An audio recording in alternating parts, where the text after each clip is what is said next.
Welcome back to another technical deep dive here in the debug zone. Today we're tackling a big question and breaking it down with insights from other users. Hopefully this clears up some misconceptions and helps you get the answer you need. So buckle up, stay a little curious, and let's jump right in.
And that's a wrap.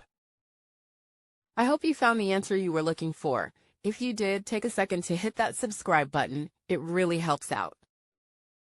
And let me know in the comments which solution worked best for you. See you next time in the debug zone.